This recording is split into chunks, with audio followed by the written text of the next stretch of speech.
Hello and welcome to The Good Life. I'm Sherazada Caballero. Tonight is date night and I'm very excited. I'm happy because we haven't had a date night in a while and I'm giddy about it. So we decided to do a dinner and a movie, and I wanted to make something very special at home. Since I had some food at home, I didn't want it to go to waste, and I had some time to cook lately.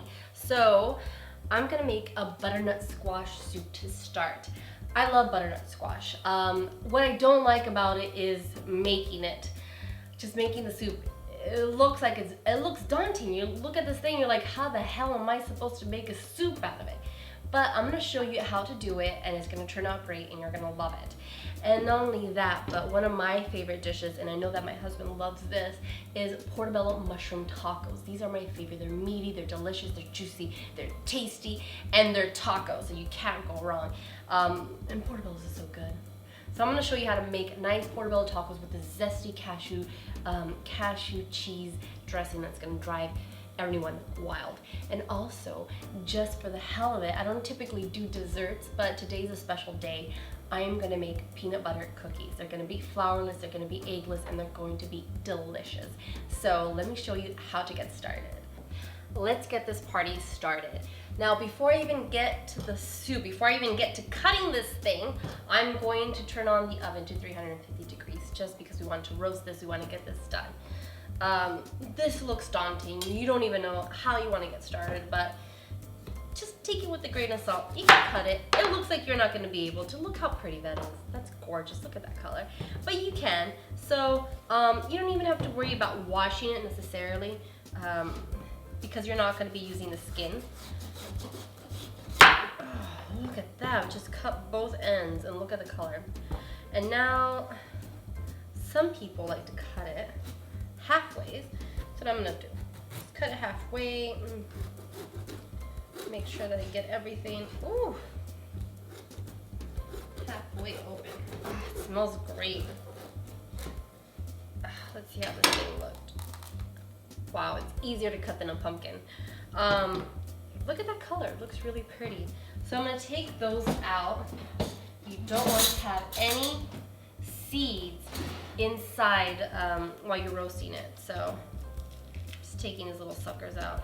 So the butternut squash has been washed, it has been cut, it has been de-seeded. I am going to place this butternut squash now inside the oven, but before I do that, I'm just gonna put a little bit of grapeseed oil in it, just on top of it, just to get things going a little bit, just a little bit drizzle. So we put salt and pepper in it.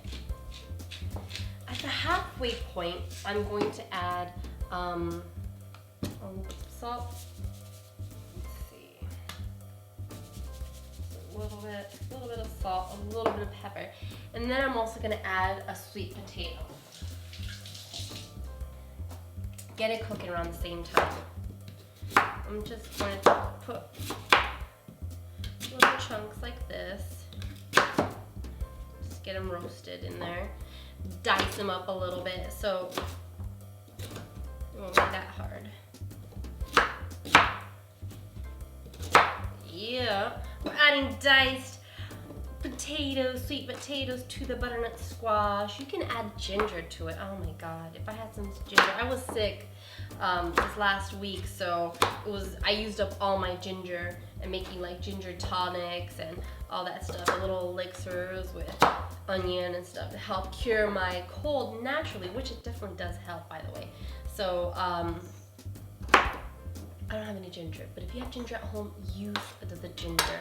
I'm gonna put an apple in there just because roasted apple in a butternut squash soup with sweet potato sounds really good to me.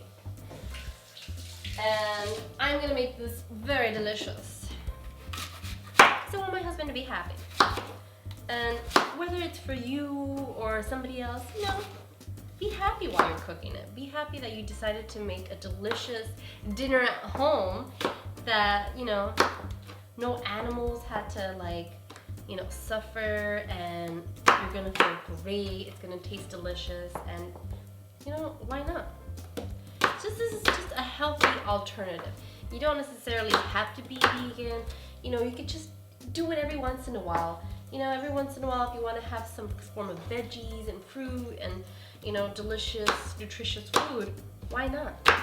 If you can incorporate it at least twice a week, you've already done a great job. You know, it's not supposed to be a mandatory thing. It's just if you want to. So I'm gonna add some more grapeseed oil in there. You can add any oil you like. I just prefer to use the seed oils because I think they're best for you.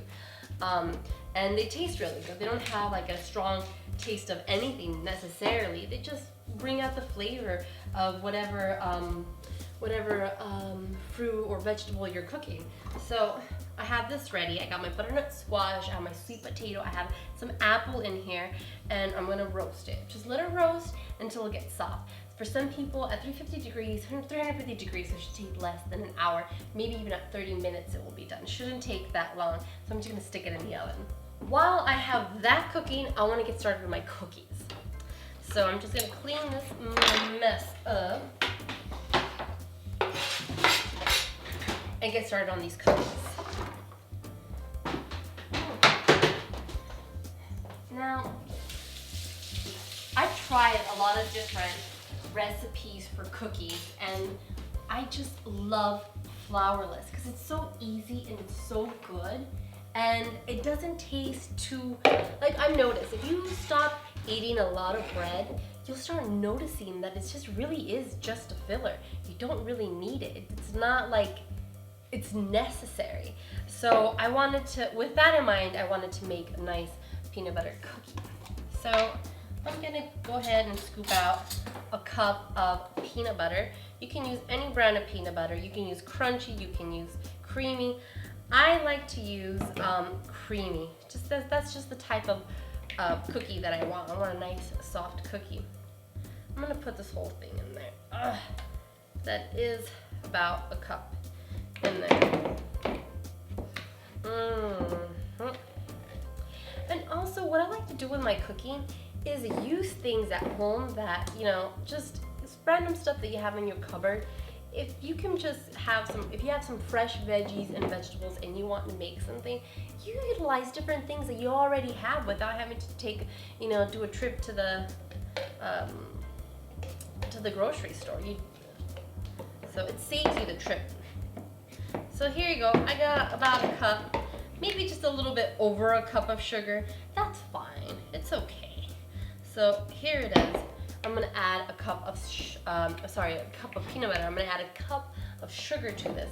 I have this organic sugar that I bought not so long ago, and I'm gonna add it to it. I mean, peanut butter itself is already sweet. You can use less sugar if you like. It's up to you. I'm just gonna put a cup. Just basically fill the top up with sugar. You're cooking, so this is a special event since, I mean, look how much sugar that is. It's a lot of sugar. So obviously, you know, every once in a while when you have a special day, then do it.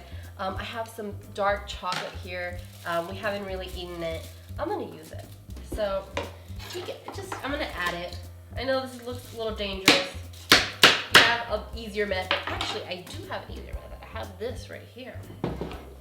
This mortar. I'm just gonna crush it up. Crush this bar of chocolate.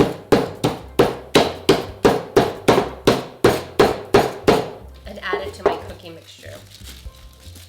Oh man, I need more crushing. It's exciting. Bam. All right. Wow, these are gonna be super chocolatey and good. I'm excited. Oh, as my husband says, I'm excited. So look at this. I got peanut butter in there, I got sugar in there. I'm just missing one last ingredient. So in order for this to be completely flourless and eggless, I'm going to add cornstarch with a little bit of water, and that's going to be my egg replacement. So this is what I'm going to do. So as an egg replacer, this is what you're going to do. In a little bowl, just put a tablespoon of cornstarch in there. That's a little more, just about a tablespoon. And then 2 tablespoons of water. I'll show you. So I got a tablespoon of cornstarch.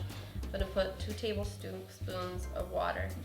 Some people can use that egg replacer. I say just use the cornstarch. Why go through all that trouble? So there I am. Well, here I am mixing all this stuff up. It's nice, clear. Now I'm gonna add it to my mixture. And that's all I'm gonna do. That is all I'm going to do. And just mix it up. And that's it. And this, like, you don't even add any extra oil or anything like that because there's so much oil already inside the peanut butter that all you need to do is add just a little bit of love, you know, a little sugar, a little chocolate. I'm just gonna mix it up. Nice mixed up like this. Seems a little tough, but you can do it. There we are. And it's ready.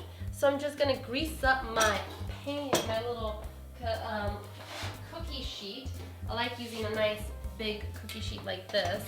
As you can tell, it's been used up a little bit, beaten up, but it's okay. It just means that it's been put to good use. I'm just gonna definitely put some butter on the bottom. If you have a non-stick pan, that's fine. A little baking sheet, you don't need to worry about greasing it up. There's a lot of oil already in the peanut butter.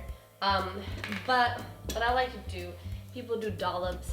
I like to roll, definitely put a little bit of butter in my hands and roll up the cookies just so they can be nice and round, so I can be assured that they're gonna be nice and round.